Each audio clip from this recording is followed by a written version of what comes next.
What's going on, guys?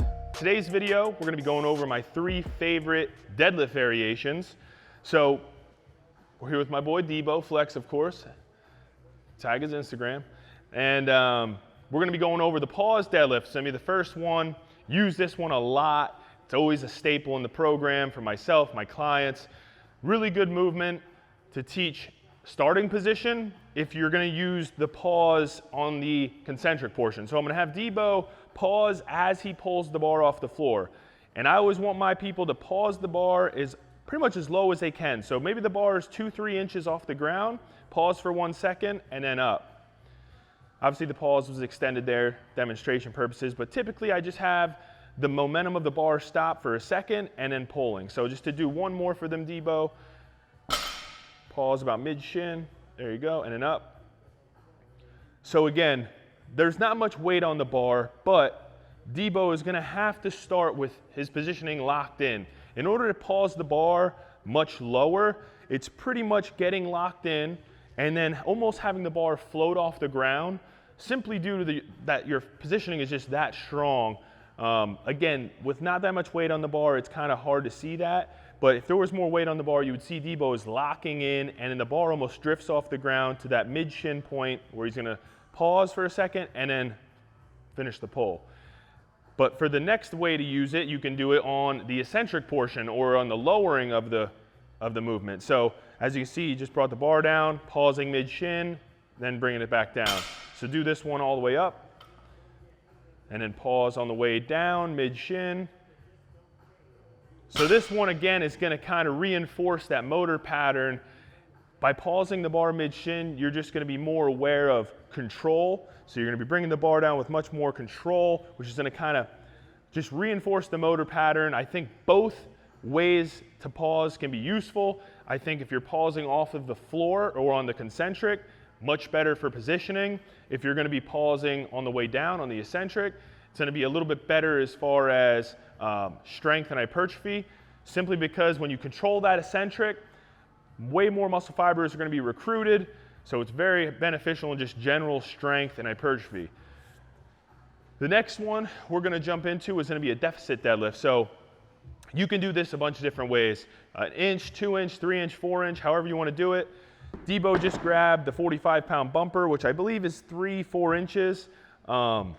If you haven't done a deficit deadlift, I would recommend you start with just 1 inch. You'll notice just by increasing the range of motion by that inch, it's quite a bit different, much more difficult. So he's using a little bit bigger of a deficit right now, but again, you're increasing the range of motion. Simply put, you're gonna get stronger, you're gonna build more muscle mass by using this. You're gonna also have to use much lower weight, which also helps manage fatigue. By not pushing intensity as high because you're doing a variation, it will help in fatigue management, which is another big reason I like to use them. But just a standard deadlift with elevation. To go along with that, so I know a lot of you guys probably pull sumo. I honestly wouldn't recommend sumo deficit deadlift. For most people, literally 95%, you're gonna be starting in a compromised position if you're sumo. It's already kind of, I feel like, difficult enough to kind of get your hips opened up for some of us and get in the position with sumo. If you add a deficit, I think the risk to reward just isn't there, so I probably wouldn't recommend it. You will see it occasionally, but for 90% of us, wouldn't recommend it. All right, guys, so for the third variation, I like to use the trap bar. So we have the Rogue version 2 trap bar, so it gives you a few different handle heights. We're gonna start off with this one here because I think it's the more traditional way to do it, kind of with the trap bar handle almost flush with the actual bar itself. And it's just gonna be a normal deadlift pretty much, but you're just gonna be able to create a little bit more of a vertical back position. So not as taxing, and it's just gonna help reinforce all the same things that a normal deadlift would without fatiguing you quite as much. So posterior chain is working. I always feel like quads are more involved. Hamstrings, glutes, back, obviously. So nothing magical here. A lot of times I'll actually plug in deficit trap bar. So Usually it's with the handles low, but you can also flip the bar around, which we'll do now. And this is cool, you know, with the Rogue trap bar. It gives you a few different options here. So this one's really going to allow him to stay more upright. Again, just pulling it how you normally would. And you can see his positioning much more upright. So with this, I always notice way more quad activation. You can always overload a little bit more. Range of motion's a little shorter.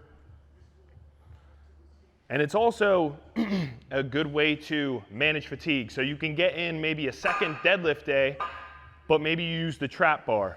So don't have to be as low to the ground to get the bar moving. You're in a more vertical position. Fatigue is not going to be as heavy. So then you can maybe do your main deadlifts later in the week, or maybe you've already done them. So really good tool to use. If your gym doesn't have one, find a new gym. And if your gym doesn't have the Rogue trap bar, that's fine. You'll normally see one that looks very similar. It just probably doesn't have these raised handles here. So that's all I got, guys. Hopefully you find these variations helpful. Try them out in your programming. Let me know how they go.